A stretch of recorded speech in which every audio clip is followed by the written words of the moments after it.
കുളത്തിൻ കരയിലെ പുല്ലുകൾ സൂപ്പർ.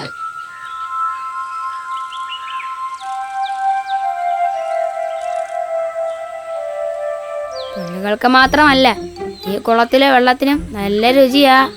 ഈ കുളത്തിലേക്കെടുത്ത് ചാടിയാലോ? എന്റെ മൂക്കത്ത് വന്നിരുന്ന് എന്നെ അപായപ്പെടുത്താനുള്ള വഴി പറഞ്ഞു തരുന്നോ? നിന്നെ ഞാനിന്ന് ശരിയാക്കും. എന്നാ എന്നെ ഒന്ന് പിടിക്ക്.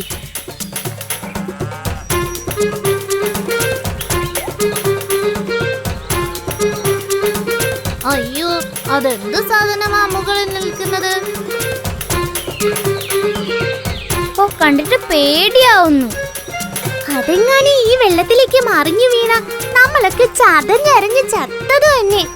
വേഗം വാ, നമുക്ക് അമ്മയോട് ചെന്ന് പറയാം.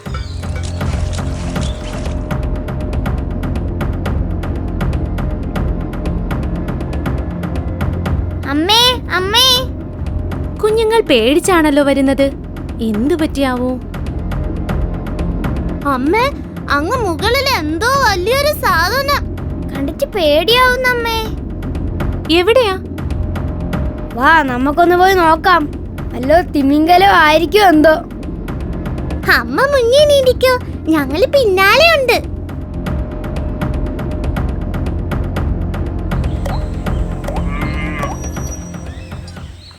ആഹാ, ഇതിനെ കണ്ടിട്ടായിരുന്നോ നിങ്ങൾ ഇത്രമാത്രം പേടിച്ചത്? ആരും പേടിക്കണ്ട, ആ ജീവി കുളത്തിലൊന്നും ഇറങ്ങി വരില്ല. അത് എന്ത് ജീവിയാ അമ്മേ? ആ ജീവിയാണ് മക്കളെ പശു. പശു, നല്ല പേര്.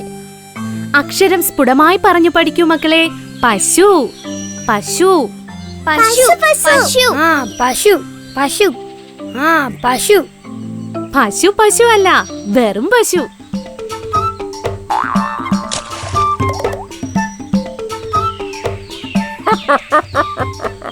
ചിരിച്ച് ചിരിച്ച് ഞാനിപ്പോ ചാവും. നിങ്ങളുടെ ഓരോ തമാശകള്. അതിനിവിടെ തമാശയൊന്നും പറഞ്ഞില്ലല്ലോ തവളച്ചേട്ടാ. കുളത്തിൻകരയിൽ നിന്ന് പുല്ല് തിന്നുന്ന വെറുമൊരു പശുവിനെ കുറിച്ച് ഇത്രമാത്രം മക്കൾക്ക് പറഞ്ഞു കൊടുക്കേണ്ട ഒരു കാര്യവുമില്ല. ഈ കുളത്തിലെ വെള്ളത്തിൽ കുറച്ചു നേരം മുങ്ങിക്കിടന്ന ചത്തുപോകുന്ന കരയിലെ വെറുമൊരു ജീവി മാത്രമാണവൻ. ഈ വെള്ളത്തിൽ നിന്നും കുറച്ചു നേരം കരയ്ക്ക് കയറി കിടന്നാൽ ഞങ്ങളും ചത്തുപോകില്ലേ? അതെ അതെ, മീനുകളായ നിങ്ങൾക്ക് കരയിൽ ജീവിക്കാൻ പറ്റാത്തതുപോലെ ആ പശുവിന് ഈ വെള്ളത്തിലും ജീവിക്കാൻ പറ്റില്ല. എന്നാ വെള്ളത്തിലും കരയിലും ഒരേപോലെ ജീവിക്കാൻ ഈ തവളച്ചേട്ടന് സാധിക്കും. അതാണ് മാക്കാൻ തവള.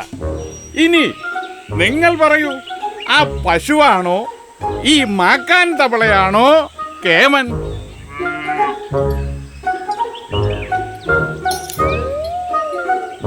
കഴിവിൽ കേമൻ തവളച്ചേട്ടൻ തന്നെ. കറക്റ്റ്. ആർപ്പിട് മക്കളെ, ആർപ്പിട്.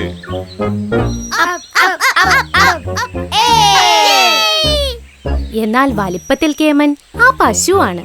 ഓ, വലിപ്പമോ? എന്തോന്ന് വലിപ്പം? എന്റെ ശരിക്കുള്ള വലിപ്പം നിങ്ങൾ കണ്ടിട്ടുണ്ടോ? ഞങ്ങൾ കണ്ടിട്ടില്ല. അല്ലെങ്കിലും കാണേണ്ടതൊന്നും കാണില്ലല്ലോ. നിങ്ങൾക്കറിയാമോ, ഞാനൊന്ന് വലിപ്പം കൂട്ടിയാൽ ആ പശുവിനേക്കാൾ വലുതാകും. എന്ത്? ആ പശുവിനേക്കാൾ വലുതാകുമെന്നോ? അതെന്ന്, എന്റെ മുത്തച്ഛൻ ദർദുരന് ഒരു ആനയുടെ വലിപ്പം ഉണ്ടായിരുന്നു. മുത്തച്ഛൻ മരിച്ചുപോയി.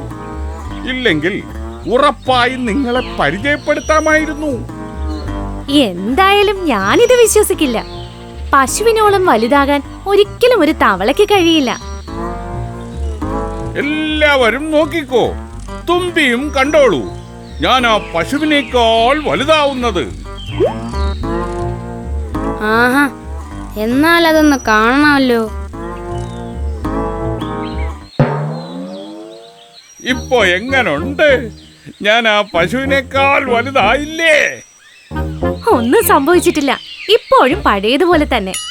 ശ്വാസം വീർപ്പിച്ച് പിടിച്ചിരിക്കുന്നതിനാൽ ഒരല്പം വ്യത്യാസം വന്നിട്ടുണ്ട്. ഉണ്ടല്ലോ, വ്യത്യാസം ഉണ്ടല്ലോ. മീനുകളെ ഒന്ന് ആത്മാർത്ഥമായ ആർപ്പ് വിളിച്ചു തന്നേ. തവളച്ചേട്ടൻ അങ്ങ് വലുതാവട്ടെ.